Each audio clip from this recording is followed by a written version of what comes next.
This is the season. In fact, this is your season. Every season is your season to receive. See, just like the seasons are for fall, winter, spring, and summer, those are natural seasons. Now, all of them might not be preferable, but they all must work together. So it is with the spiritual seasons. We have different seasons of waiting, sowing, receiving, harvest. The things that the Bible talk about all of the time, those things are actually applied to our lives. As in Genesis chapter 1, verse 14, when God's talking about the reason why he set the lights in the firmaments to divide the days from the night so that we may recognize the signs and the times. It reminds me of when I used to be a truck driver. I used to drive along the road for hundreds of miles, and for hundreds of miles I used to see hills upon hills of green grass that are covered by different types of livestock that ate from the ground, and big beautiful trees that were all green and bared these fruit that just dropped from the branches. And then for that time I was just amazed at how beautiful things were. But then there would be other seasons when I would come in the fall or the winter to where those trees weren't so beautiful.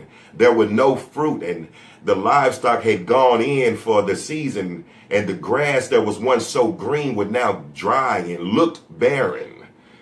Or so I thought to the naked eye.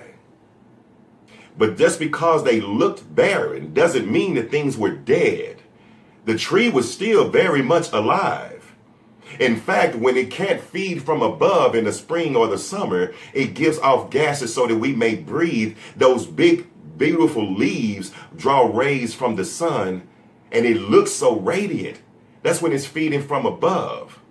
But once the spring and the summer seasons are ended, it also begins to feed again from below. It's going within. See, I'm saying all this because although those are applied to the trees, the same thing can be applied to us as spiritual beings. And not all seasons are meant for us to receive. That's like saying that it's summertime all year long. Those things right there cannot apply. See, God does things in order.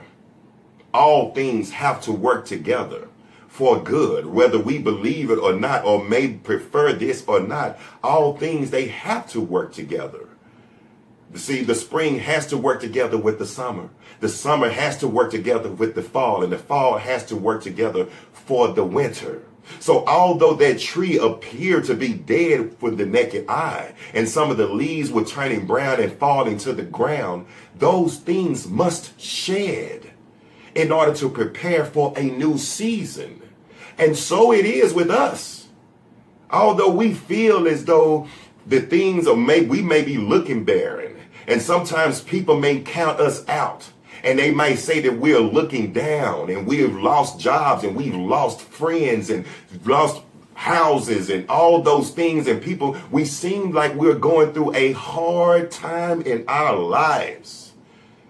But that's just a season.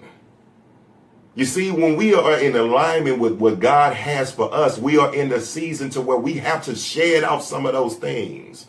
Some of those friends were never good for us in the first place.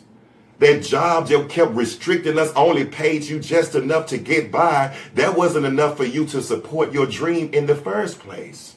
See, sometimes you have to shed off some of those old leaves so when the springtime comes around again, he can bless you with some new leaves. Amen. He can put some new friends and some new upgrade you into a new house, new car, new careers, things that actually benefit you. But in order to do that, you have to do exactly like this hourglass and wait for your time. Always your season. Wait for your time so that your season can come to fruition. So when it is your season to receive, you can do just like that tree with open arms.